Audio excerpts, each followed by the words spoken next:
মালদার পর বহরমপুরের জনসভা থেকেও ফের এসআইআর নিয়ে সরব হলেন মুখ্যমন্ত্রী মমতা বন্দ্যোপাধ্যায়। এদিনের সভা থেকে মুখ্যমন্ত্রী দাবি করেন, এসআইআর করতে না দিলে রাজ্যে রাষ্ট্রপতির শাসন জারি করতে হতো। বিজেপি এমনটাই পরিকল্পনা ছিল। এখনো তো 6 মাস বাকি আছে ইলেকশনের। ইলেকশন ঘোষণা হবে ফেব্রুয়ারি মাসে।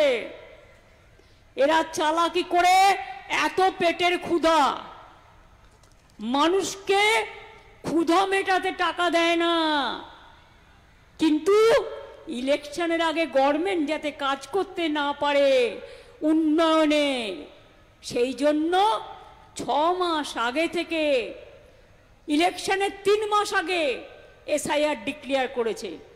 আরে তোমার হিম্মত থাকলে তুমি 2 বছরে করতে। তুমি তো 2001-এ ইলেকশনের পরে শুরু করেছিলে, 2004-এ ফাইনাল লিস্ট বেরিয়েছিল। তাহলে আজকে হঠাৎ কি হলো?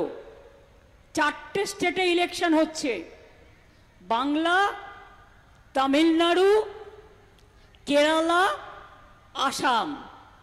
তামিলনাড়ুতে বিজেপি গভর্নমেন্ট নেই, তাই এসআইআর হবে ইলেকশনের আগে। কেরালায় নেই, তাই এসআইআর হবে ইলেকশনের আগে। বাংলায় নেই, তাই এসআইআর করতে হবে। কিন্তু আসামে তো তুমি আছো, তাহলে আসামে কেন এসআইআর হবে না বাবু? একটু উত্তর দাও।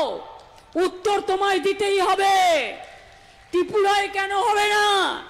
বিজেপি আছে বলে ত্রিপুরা বাংলাদেশের বর্ডার নয়? বলুন, রোহিঙ্গা যদি আসে, বাংলায় তো বর্ডার নেই, আসে মণিপুর হয়ে, মিজোরাম হয়ে, নাগাল্যান্ড হয়ে, সেখানে কেন এসআইআর হবে না?